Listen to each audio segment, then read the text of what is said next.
In January 2026, The Atlantic asked whether Jollibee could beat American fast food at its own game. 4 months later, All Recipes called its chicken better than KFC. Reuters then reported that Jollibee was preparing to place its international business on a U.S. stock exchange.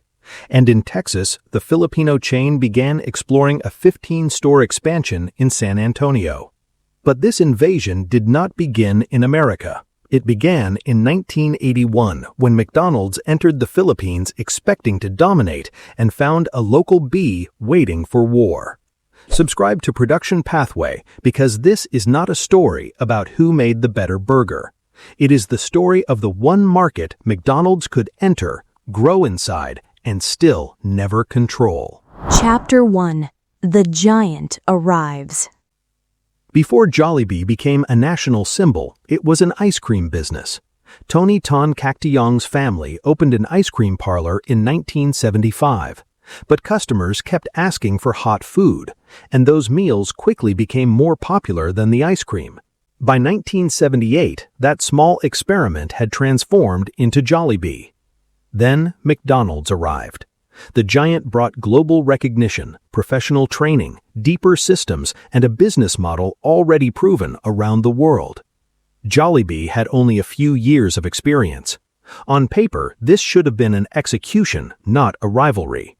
Even Jollibee's leadership later admitted that when it listed McDonald's advantages, the list filled more than a page. Jollibee's advantage filled only one line: taste. And that one line changed the entire war. Chapter 2. The Advantage McDonald's Underestimated. McDonald's understood fast food. Jollibee understood Filipinos. Its burgers were sweeter and more heavily seasoned. Its spaghetti used a sweet-style sauce with hot dog pieces.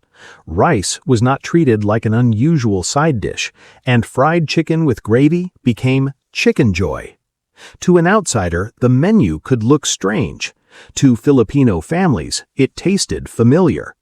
That difference matters because food is not purchased only with money. It is purchased with memory. Birthdays, school celebrations, family meals, and childhood routines turned Jollibee from another restaurant into emotional territory. McDonald's could reproduce a product, but it could not manufacture the years of belonging already attached to it. And here is the uncomfortable question.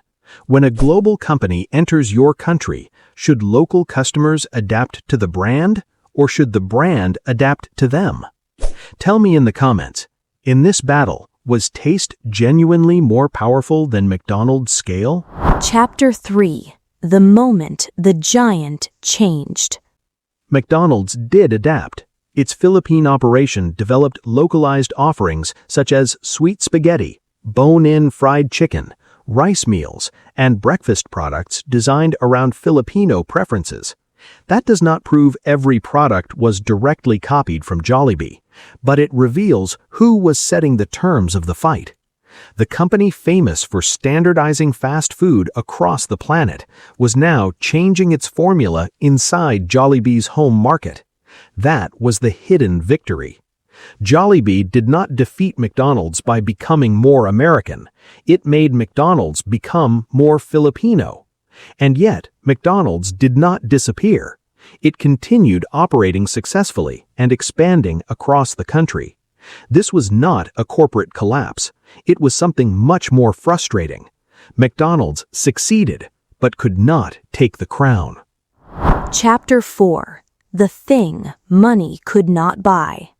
Jollibee understood that taste alone would not be enough forever, so it improved service, cleanliness, training, and operations, the areas where McDonald's originally held the advantage.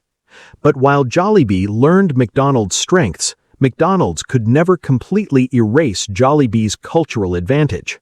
Its cheerful bee mascot carried a different emotional message. McDonald's represented global modernity. Jollibee represented something closer to home. The rivalry was no longer burgers against chicken. It became imported prestige against local confidence. For decades, global brands entered developing markets carrying an unspoken assumption: foreign meant better. Jollibee challenged that assumption. It proved that a local company did not need to imitate an American giant forever. It could study the giant, learn from it, and then force that giant to compete on local terms. McDonald's had more money, more experience, more global power, but Jollibee owned the one asset McDonald's could not simply purchase: belonging. If you believe cultural loyalty can overpower corporate money, hit like, because Jollibee's next move reversed the entire war. Chapter 5: The Reverse Invasion. In 1998, Jollibee opened its first American restaurant in Daly City, California. At first, Filipino communities became its natural customer base. For immigrants, Chicken Joy and Jolly Spaghetti were not simply menu items, they were edible memories of home. But Jollibee now wants more than nostalgia. The Atlantic reported roughly 80 American locations and ambitions for hundreds more. Then all recipes stopped treating Jollibee like a foreign curiosity and directly positioned its chicken against America's established giants. In San Antonio, Jollibee began evaluating a plan for at least 15 additional restaurants over the next 5 to 6 years. Then came the most symbolic move. Reuters reported that Jollibee planned to separate its international operations and pursue a U.S. stock market listing in late 2027. By the third quarter of 2025, approximately 6,800 of the group's 10,300 restaurants were outside the Philippines. America once exported its fast food formula to Manila. Now a Filipino company was bringing its restaurants, its flavors, and potentially its international business to America's own capital markets.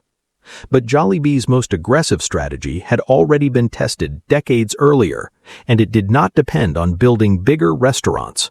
Chapter 6: The Swarm Strategy. McDonald's fought with size. Jollibee answered with density.